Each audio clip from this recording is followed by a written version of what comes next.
We mentioned two brothers are receiving the Edward Goldman Alumnus Achievement Award.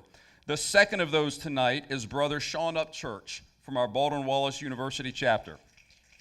Shawn is being recognized for his contributions as he has faithfully served on both the International Executive Council and the Educational Foundation.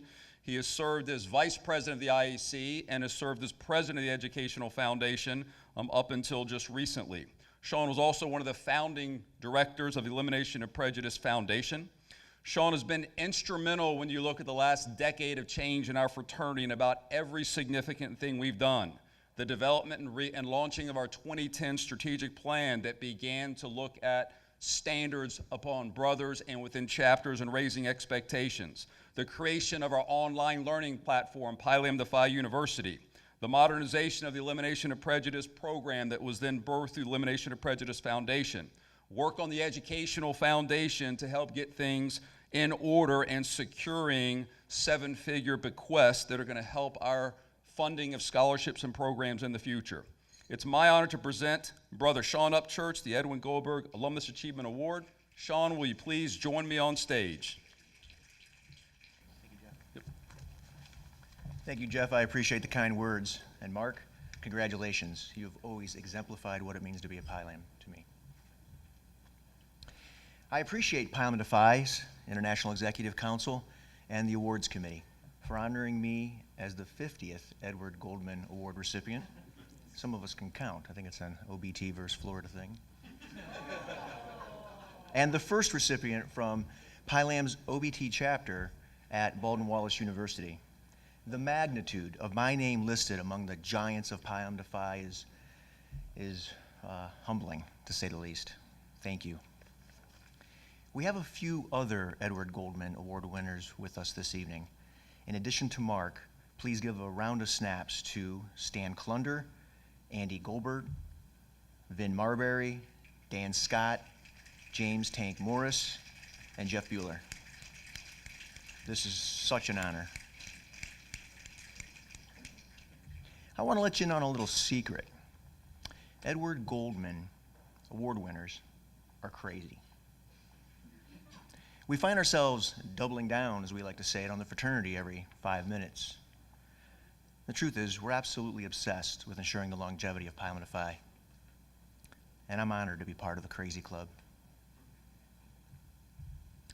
I believe that all people are created free and equal.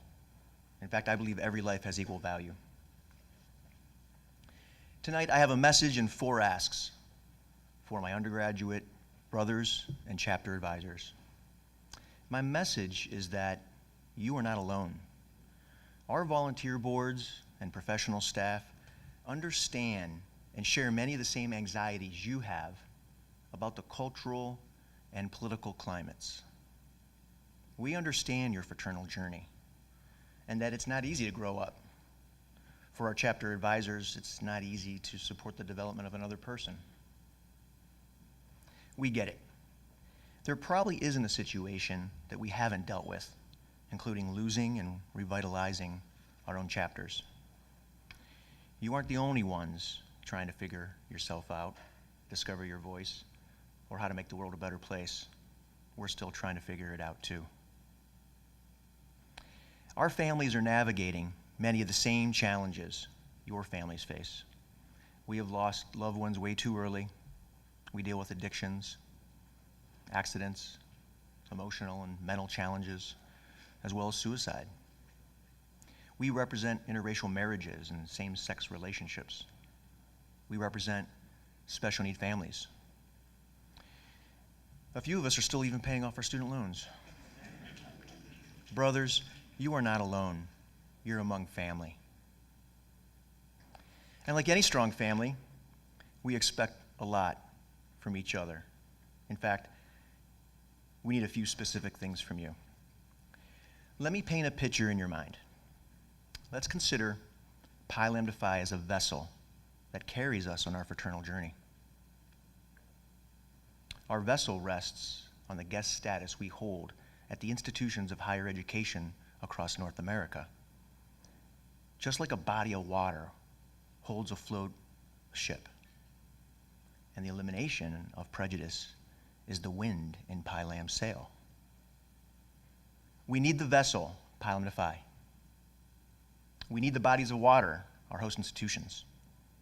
And we need the wind, the EOP, to get where we want to go. But let's not be mistaken. The bodies of water we rely upon are not always calm.